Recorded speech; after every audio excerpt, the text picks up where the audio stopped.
Welcome to VoiceOver, Movies That Move Us. I'm your host, Heather Bigley, and I talk to people about the movies that made a mark, led what you might call cinematic epiphanies, taught something important, revealed a new way of being in relationship, created a space for self-reflection, touched people emotionally and spiritually. And it's not always the movie you'd expect.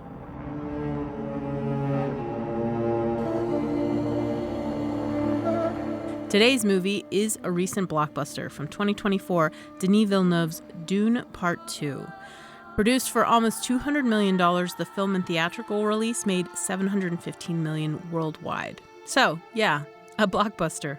If you weren't one of the millions buying a ticket back in 2024, let me explain the plot. The young hero of the film, Paul Atreides, narrowly escapes an assassination attempt that destroys his entire household, leaving him and his mother abandoned in the desert.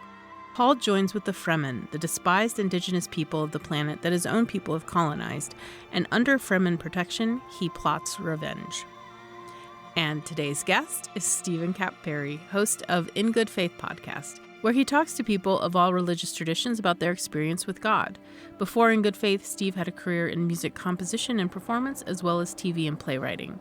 Steve is also a fellow sci-fi fan. So, you know how this works. If you are made nervous by spoilers, go see Dune 2 and then come back for this episode, because we're going to talk through all the plot points end to end. Remember to stick around after the convo for some recommendations.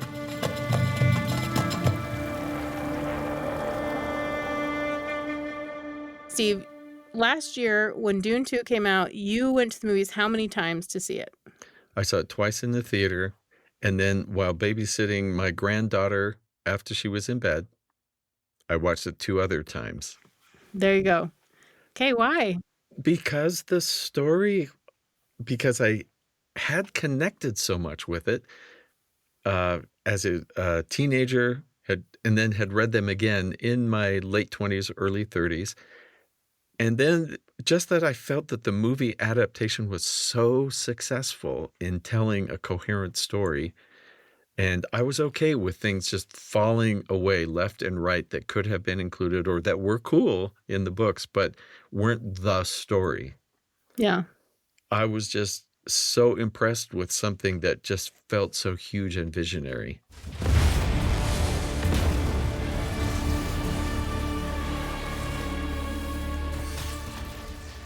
But the story itself is the story of figuring out who you are and the story of choices, and that's what I loved. I was not left with a clear lesson. You know how they say, don't complete the circle? Like you go up in front of someone on a board and you draw about 3/4, and everyone who's watching you knows where it's going. It's the idea of leave something for the viewer to do. And I felt like Denis Villeneuve left stuff for me to do. Sometimes in the acting that could have been much more blatant or obvious, sometimes in the storytelling. My mind was given lots to do, to fill in the gaps or finish drawing the circle however I wanted to sometimes. It's not like he knew where he was pointing me, maybe even, but he gave me possible places to go. Side, you of all people should know. There are no sides. And that felt, in a movie like Dune of all things, visionary. Yeah, I think it's a beautiful film. Everything is working in that film, and it gives you the ability to think about yourself, which I'm going to say is a good thing. Like if you can sort of connect to it on that emotional level and start reflecting about who you are, and not necessarily, would I marry Princess Aurelian? Like, I don't think that's what you're supposed to be thinking, but I think you're supposed to be thinking, oh, if all these people had these expectations, how would I handle that? Right? Yeah. How would I make sure that I was accepted by this community? That's fascinating for a movie as big as it is, as loud as it is, as many explosions that it has.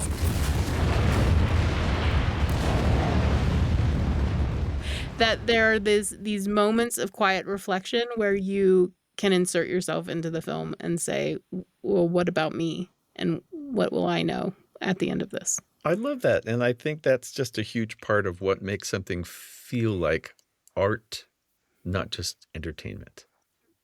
You were going to choose a Trip to Bountiful or Dune 2, and you have said that you want to find a way to make those go together.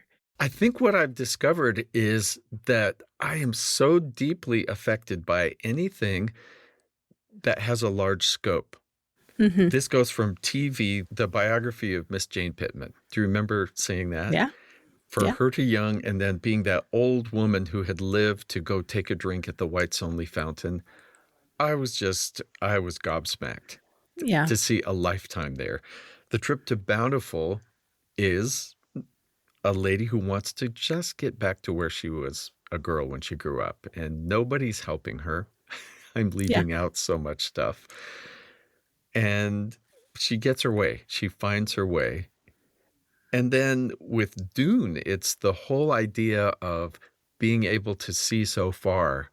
How, as Paul's mother Jessica says, the beauty and the horror.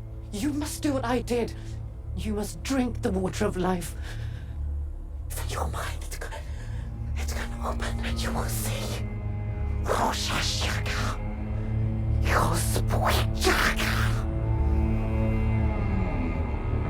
I can't do the Bene Gesserit witch voice, but It's terrifying. it is. It raises my hackles, but she talks about the beauty and the horror that there is so much of to see. So to me, I guess I'm focusing on the beauty and just the deep feeling of a lifetime. Yeah. And that's why those two films should be shown together. Well, let's actually have a filmy question, which is, so you're a fan of the books. So you first read the books, I'm going to assume. The truism has long been the book is always better than the movie. I have to say, the more movies I watch, the more books I read. That's not always true. Ready Player One is one of those that I'm like, thank goodness someone came along and made a script. But what do you think about Dune? When you compare, we're going to talk about a couple of things. One, when you compare the books to the film, what do you think it gains in adaptation? I think what it gains is just your attachment to the characters that it focuses on, because there are so many different civilizations that don't even come up in the book. And all the fights between all the big houses, this comes back to more like I can pick 3 or 4 people and I can think of them as all living in the same neighborhood and having their conflicts. I attach really deeply and I follow all of their stories really well. There is some magic in a book that you can just sort of, wait a minute, who are those guys? And you flip back a little bit. Oh, yeah, okay, they're these guys. And this is that distinctive thing they do. Well, do you think your emotion or your experience with the film is largely founded on your experience with the books, or do you think that Denis Villeneuve does the work to create a new, more profound emotional experience for you? In some ways, I felt like he left the emotion making to me in a lot of cases. The characters aren't overwrought or super dramatic, but they show me that they are feeling something inside. I get the little hints, and then I read into that, probably extrapolate.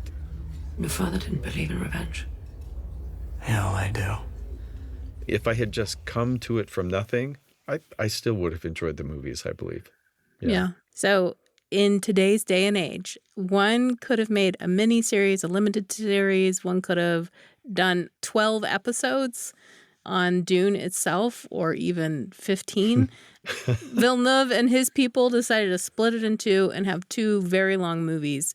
I think there's real benefits in complex books like this in taking them into a streamer and saying we're going to do a limited series. But what do you think? Can you envision what that would have looked like? And do you think there would have been benefits there?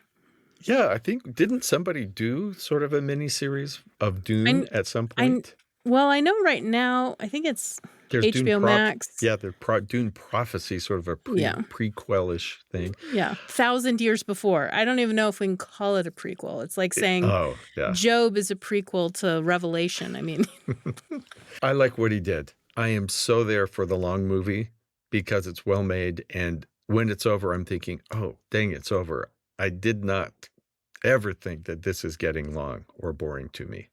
I like that I got to just sort of live through it. Dune 2 felt like a fever dream. I mean, I read the books maybe 10, 15 years ago, and it felt like to me like, here's that, here's that, here's that.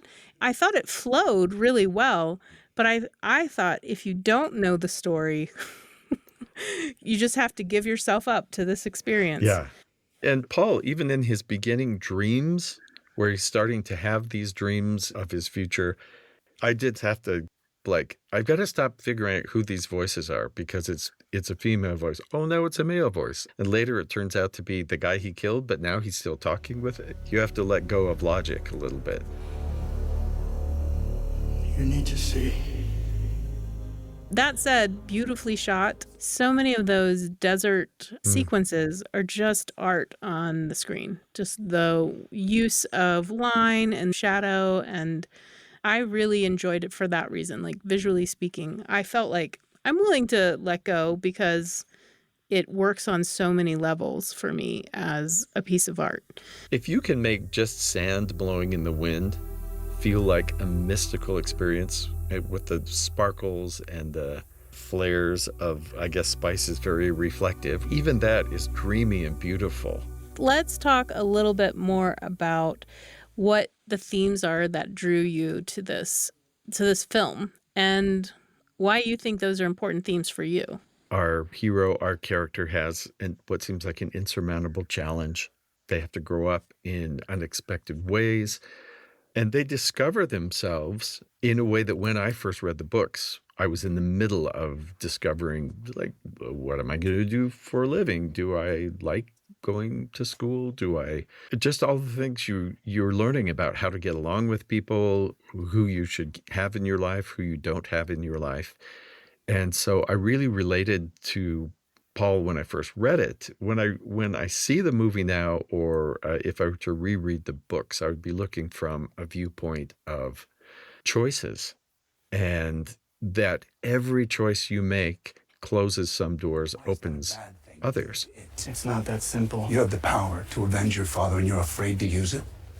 So it's a constant changing amount of future paths and possibilities that we're always narrowing. We think we're narrowing it down, but maybe we're also just opening up new ones as well. And so for me, the theme of personal development from the viewpoint of a young person, but now to look back, having lived through the consequences, mostly good, of choices that I made, and then how does that point to the future?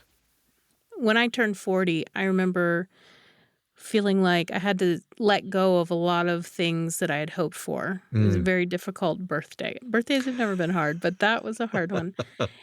And I had this realization that, when I was in my 20s making decisions, it felt like there was only one path. Like, this is what I'm going to do.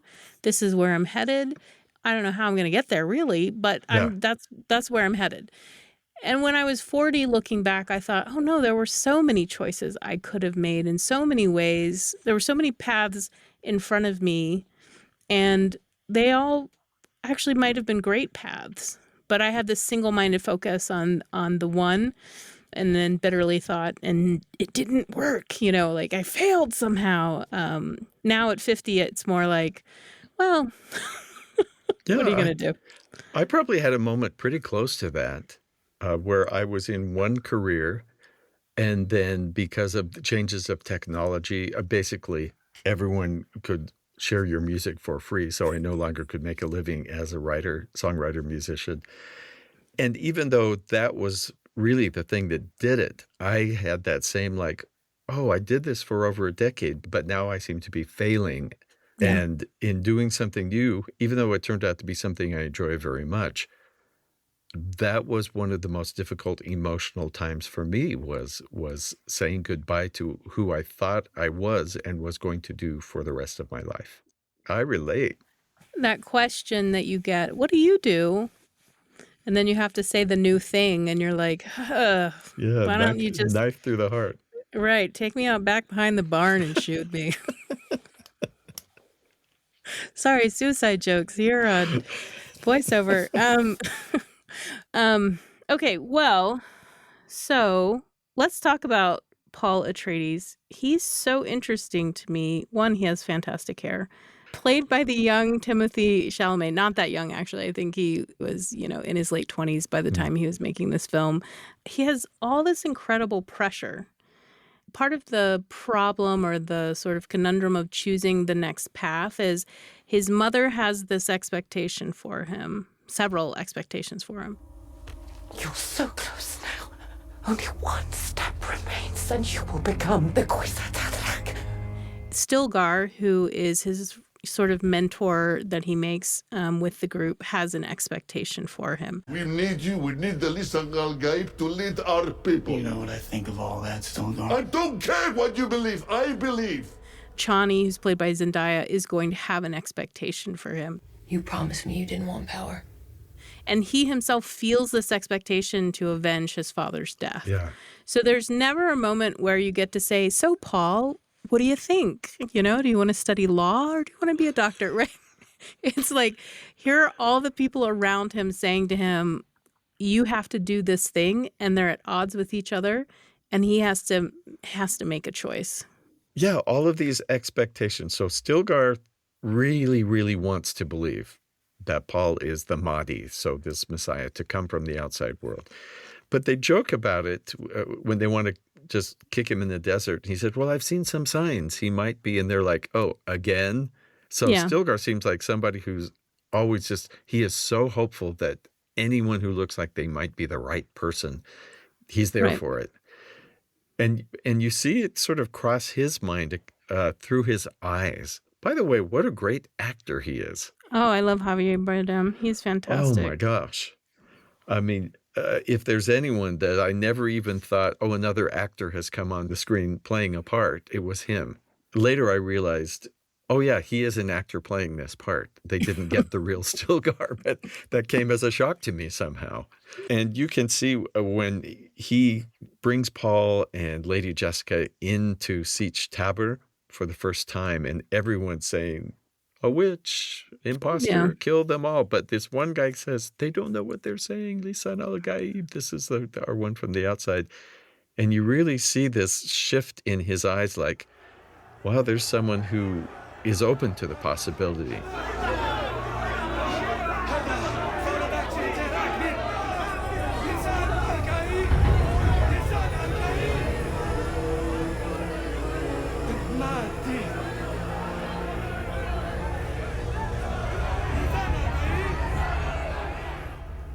Well, that scene is actually really nicely done because it's going to parallel that final scene, which looks very similar. They go into this big, I'm going to call it a wadi. They go into this place where everyone is gathered, and then Paul has to sort of convince them.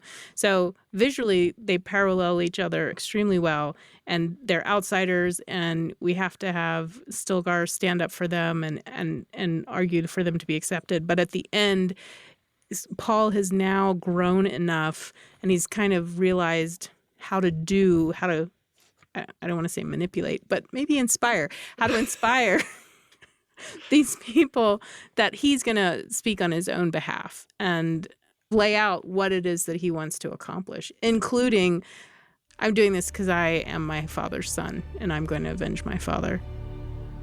This is my father's ducal signet. I am Paul Muad'Dib Atreides, Duke of Arrakis! And when he does decide, I will do what must be done, which is sort of throwing away any vestiges of his old life. And then he starts speaking very forcefully and saying things that are quite shocking, and he's not following the rules of the council. And you see everybody in his life reacting badly to him. Johnny's like, oh, you idiot. You're just you. Don't pretend you're this person. She doesn't believe a bit of it. You see Stilgar just with this light glowing in his eyes, like, I think I found my Messiah. And you see his mother, too, doing that like, oh, not so much, Right. And so they're all seeing him as this person they have trained and actually have some control over. Every one of them has now lost control of him. Yeah. You see that in their eyes, and he absolutely is taking charge. Take my life, Usul. It is the only way. I'm pointing the way! Unara sak undau fixihi ni fribit kumuni! When you told me, like, oh, I want to talk about the different paths that we could choose, and I was rewatching it, I was waiting for an articulation of that from the film. I was surprised it came like 2 hours into the film where Paul finally says he's taken this drug. He's basically done acid and he's seen the universe, and he comes back and he says, I can see a path. I see possible futures all at once. Our enemies are all around us. And in so many futures they prevail. But I do see a way. There is a narrow way through. He's had these great visions of the universe, which I would almost call like a spiritual epiphany, except what he's saying is, I can see a way through, a narrow way through, but that's how we survive, and I get revenge to destroy their opponents. It's not like he sees a way for the good of all the universe and Right. chooses that self-sacrificingly. So in a way, I've heard some people say that Denis Villeneuve got it right because Paul does not necessarily become a hero. He may even be sort of a bad guy, a tyrant. Consider what you're about to do, Paul Atreides. Silence!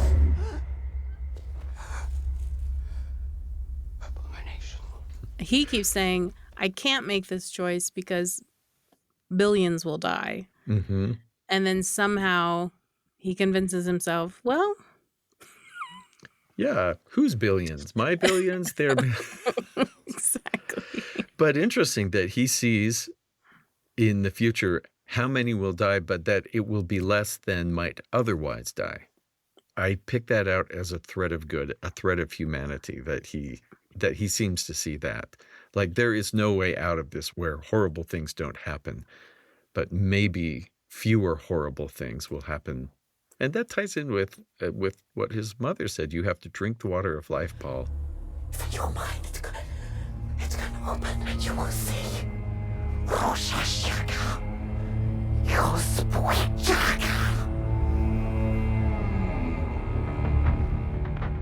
We're used to, in our Hollywood films, having a happy ending for the hero that includes getting the girl. And this is a movie where he literally lets go of the girl. Mm. You know, his mother's going to say to him, you can't become involved with Chani because you have to make the most advantageous marriage possible. And I think if you haven't read the books, you might think to yourself, and of course he will, right? That's how Hollywood works, right? You know, I'm going to follow my heart, Mom. And he instead is like, oh, yep, I see the most advantageous marriage and I'm going to take it. And I think for me, that's actually was the most emotional moment in the entire film, because I was on Chani's side going, oh my gosh, you know, I can't believe that she's got it in a public space, watch this man that she loves turn away from her and choose something completely cynical. I'll take the hand of your daughter. She will remain safe, and we will rule together over the Empire. I don't know that I cried, but I just had like this big reaction in my chest. Yeah. Like, Same thing. Yeah, this big clenching lump. Can we talk about the music? yes, you're going to know more about it than I do. It's music that doesn't feel like music throughout the film score, especially like the Harkonnens. It's just these big blasting industrial sounds. Yes.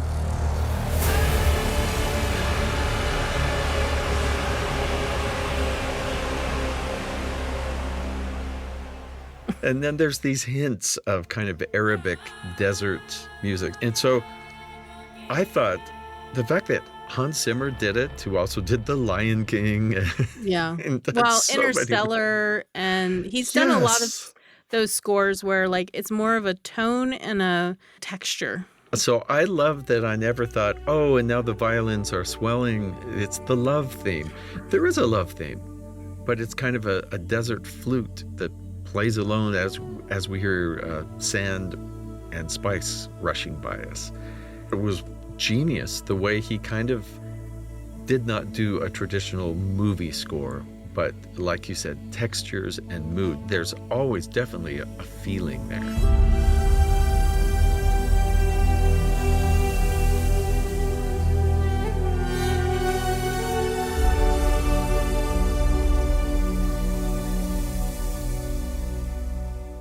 So Frank Herbert does a great job setting us up, I think, for religious expectation, because we're hearing things that sort of seem Arabic or maybe related to Islam in some way. North African, that Yeah, kind of thing. yeah. And the Bene Gesserit, they're like the warrior nuns. I want to go to the religion stuff because I think it's really important. There's the line from Princess Aurelian, played by Florence Pugh. She says to her father, "You're not going to win this because you don't understand how important religion is." Repression only makes the religion flourish. You'll only end up humiliating yourself. You underestimate my Sardaukar. You underestimate the power of faith. But she's not necessarily saying religion is good. Religion leads to an ethical society where people make good choices and look out for each other. She's just saying religion is going to impact how these people act and what choices they make, and you don't seem to get it. And the movie seems to actually conflate fundamentalism with religion, or the only expression of religion is fundamentalism that we see. And that's embodied by like, oh, those fundamentalists in the South. We don't know exactly what they're going to do, but, Paul's going to... They're all waiting for their Messiah. At the same time, then you have the Bene Gesserit, who represent another kind of religious expression, secret society where they're there to maintain order. And Chani, of course, is going to be the person who keeps crying out, like, this is how we are enslaved, is through religion and through these prophecies of Messiah. This prophecy is how they enslave us! So, as a religious person, I wonder what you were thinking about this portrayal of religion. I have to say that enough bad has been done in the name of religion over the years, usually by people seeking political gain. You weren't power. Surprised? I thought, well, this is telling a true tale. Right. But I don't feel personally threatened or like, oh, they shouldn't say bad things about people trying to be good, because I wasn't sure who was trying to be good, really, in this movie. Yeah, well, that goes back to your comment about Paul. Like, he's going to make a choice, but it's not necessarily going to be a choice that is going to make him a good person. Yeah, or like in the next life, I will be happy that I have done the following things because of the consequences that come to me. It's not even anything like that. And I don't know if this is religious or not, but I latched onto it, which is Paul is now talking with his unborn sister, who's still this tiny little embryo. Sister, father is dead. Shouldn't you go back to the stars? Be with him? And I thought, what is he saying? Is that just a metaphor? Wherever you came from, in my own tradition, there is a pre-existence. And maybe that's why that hit me. That's one of those doors that if you open, you can't go back until you go through another one, which is to die. I just spent a little time thinking about that. That had, because of my own faith tradition, some personal religious relevance. Do you think this part is religious? The whole stuff that happens to the minds with spice. I mean, I'm thinking of entheogens and, plant medicine as it's referred to today, people having experiences where they feel like the boundaries between them and the earth they live on dissolve temporarily, and they felt this oneness. Is that religious, or how did it strike you? The wonderful thing about the Fremens is that they've managed to thrive in this desert. And I have to say, the thing that most impressed me were those suits that they wore that the still suits. Yeah, that completely make use of any kind of liquid or moisture that comes out of them. It's going to filter it and going to allow them to keep drinking. And so to me, that was oh, this is in stark contrast to, as a Westerner, the way we think of the world, which is we have to dominate it to make it better. And by better, we mean I should have access to everything that I want. And if I want to waste it, that's my prerogative. And I don't have to think about the fact that there are all these other people who need water as well. This is a long answer, Steve. No, I'm liking it. I'm taking notes. Oh, okay, good. But, like we can think of indigenous societies or Great Nations people or other places on the earth where instead of dominating the planet or dominating their resources, they think of this as I'm part of the earth and I will make do and make use of what is available to me, but I'm also not going to waste anything. Yeah, and even have some responsibility for it. They have those huge reservoir that they're stockpiling liquid into. And when someone dies, they put their bodily liquids into that place and then it's going to somehow filter. And this was a holy place for them because this is where there's water, but there's the water of the people and they're calling that drug water of life. So just this reverence they had. Anytime someone cries, don't waste your water on emotions, right? Like this is, be more respectful of where we live by not crying or by not vomiting, right? Like, Lady Jessica has morning sickness. Don't let it out. Yeah. Yeah, and when she's there looking at that giant container. So many souls. Uts.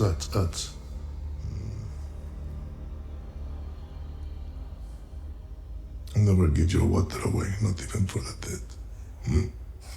I don't know if it's religious, but definitely something like that, an emotional moment for her. And as far as religion, can we talk about the god of Arrakis or Dune? Shai-Hulud. That's God, is the giant sandworm. The sandworms. Had they never had the idea before this to ride the sandworms to attack? Had they never had that idea before? You're asking why they don't just get the eagles to fly Frodo right to Mount Doom. Yes. Because we wouldn't have 3 books. So. Good point.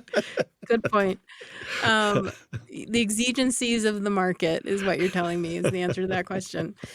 What I love about those sandworms is how unattractive they are.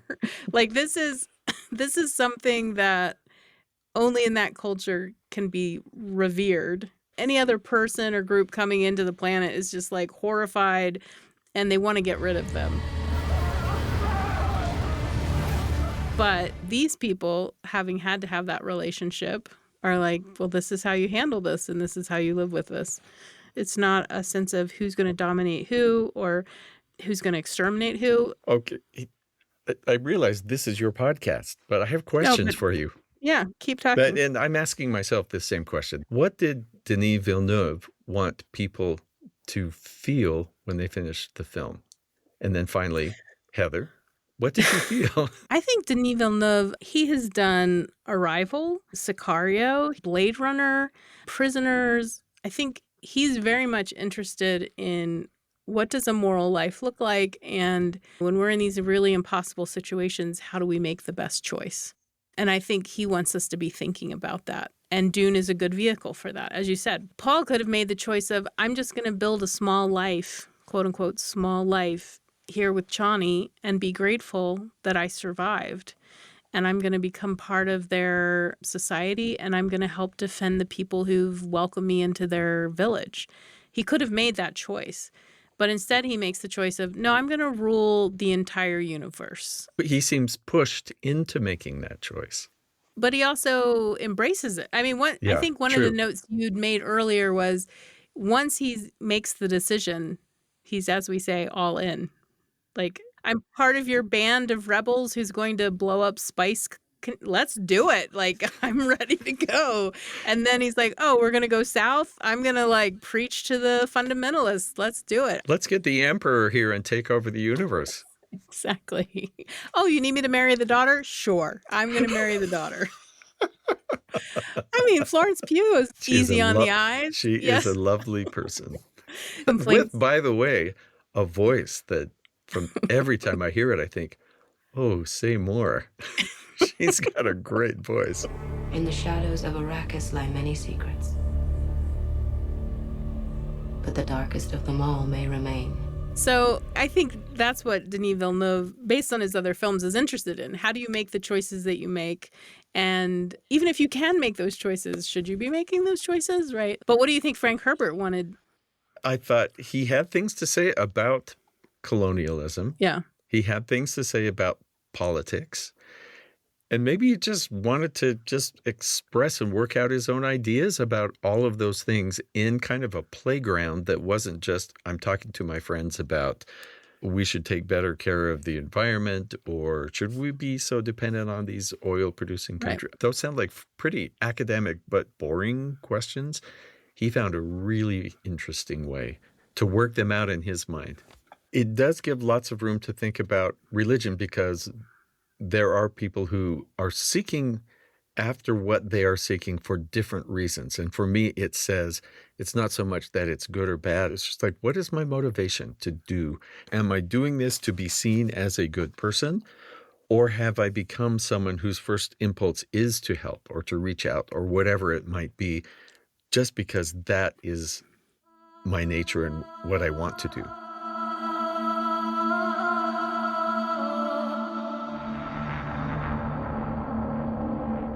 Denis Villeneuve has spoken in several interviews about the movies that influenced his work on Dune Part 2, like Lawrence of Arabia, Scorsese's The Last Temptation of Christ, the Japanese anime film Akira, and Bergman's Persona. But here are several films that I thought of as I watched the film, and that I recommend to you. I thought much about Guillo Pontecorvo's 1966 The Battle of Algiers, especially during the sequence of Fremen attacks on spice machines. Battle of Algiers blurs the boundaries of documentary and fiction film as it recounts the fight for Algerian independence against the French, using handheld cameras and many non-professional actors. In fact, some people are playing themselves in the very streets where the strikes and armed conflict took place. The screenplay was based on the writing of Sadi Youssef, one of the freedom fighters who eventually became a leader in the independent Algerian government. One of the film's most gripping sequences is when the male Muslim leadership recruit women to place bombs in French public spaces, terrorizing the French colonials. The film was banned in France, but years later, studied by the U.S. government as it geared up for the 2003 invasion of Iraq. I showed this film to students during the first years of the Iraqi and Afghanistan wars, and they were outraged at the strategies of the Algerians. Yet, as I watched Dune Part 2 almost 20 years later, I wondered who those students would have identified with in Villeneuve's sci-fi extravaganza. Dune Part 2 is like a biopic of a once-and-future king. We're shown the events that space historians will one day craft into how Paul Atreides became the future emperor, and the film style already swathes those events in legend. The trajectory Paul is on is one of innocence turned to political machination. If you're into biopics and political educations, you should definitely watch Spike Lee's 1992 Malcolm X, which follows an American orphan from his impoverished and unloved teenage years through foster homes and prison, into religious community and marriage and the public eye, and lastly, to Mecca for a final self-revelation. It's a heartbreaking, fascinating, and riveting film about a man despised and rejected by white America who learns brotherhood, and left me truly humbled. Love the ambivalent nature of Paul's transformation, the haunting question of, is he a good guy or not? Well, John Ford's The Searchers from 1956 is about a bitterly motivated protagonist, played by John Wayne, hot for revenge, who spends years searching for his abducted niece, and by the end of this movie, you know for sure that this is no good guy. While this film is dressed up as a Western and shot on location in Monument Valley, it's a look at how racism and American racial politics are destroying families, communities, and individuals. Oh, and if you're a Star Wars fan, you'll see its influence on the original 1977 film, which was also influenced by the Dune books, and which, in turn, influenced the film adaptations of Dune. Do you guys say adaptation or adaptation? Adaption. I use them anyway. That's our show today. Voiceover is edited by Aaliyah Alexander and is a production of BYU Radio. I'm your host, Heather Bigley.